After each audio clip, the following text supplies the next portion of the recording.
Bethesda's E3 2018 showcase finally revealed to fans what they'll be getting from the new Fallout 76. A game entirely online, emphasis was placed on the game being made up of real people, you, the players, choosing to dive into the game either solo or in a multiplayer mode. That looks incredibly satisfying. So that got us thinking, what if Fallout 76 was real? Well, we're diving into hypothetical land with this video.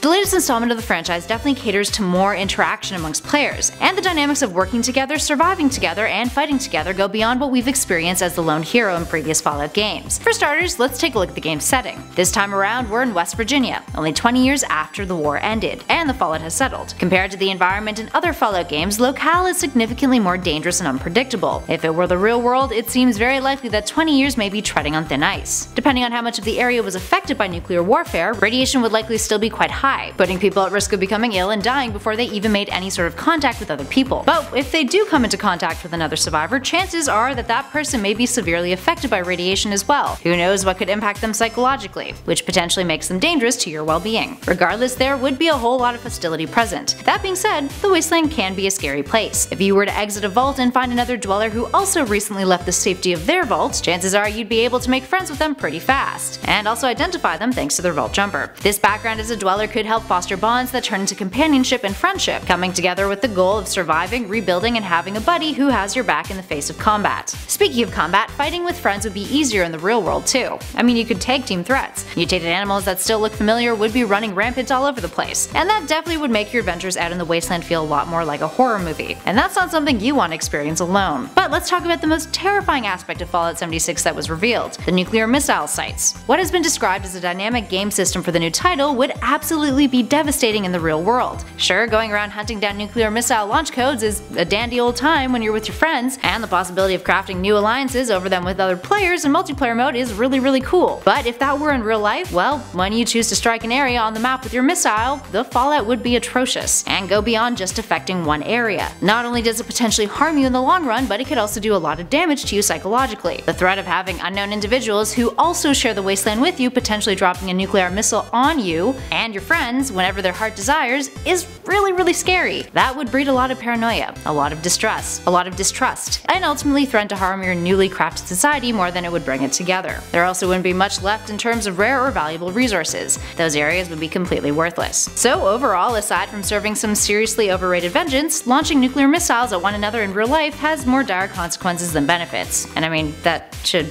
be a given. Alright, there we have it, friends. What do you guys think about Fallout 76's premise? Do you think it'll feel more like an authentic Fallout experience compared to other games in the series? Let us know your thoughts in those comments below. And if you'd rather stick to the facts than hypotheticals, why not take a look at our E3 coverage on our channel and subscribe to Top 10 Gaming. We cover all the major conferences with highlights, updates, and news about the games featured. In the meantime though, thanks for watching. I'll catch you all in the next video.